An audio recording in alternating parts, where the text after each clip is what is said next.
All right, so a lot of you guys have been reaching out saying, hey, how come you don't post results no more like you used to? And well, if I'm being honest, last week I slacked all week. I'm not gonna lie. Took a pretty big break, and I enjoyed it. Felt like I deserved it. But the other thing is, I get so busy that I usually forget to post results. So as you can see to the right of me, I'm going to be posting screenshots of some of our recent updates just to show you.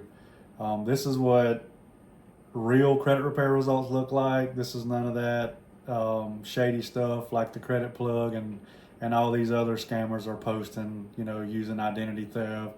605B, which basically means blocking information on your credit report due to identity theft, sex trafficking. We're not talking about Equifax data breaches.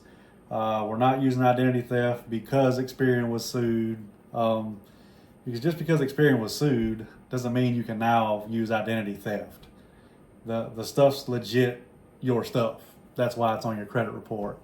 So just want to make a quick video, show y'all some results. If y'all do have any questions, leave them in the comments. Hope y'all have a great day.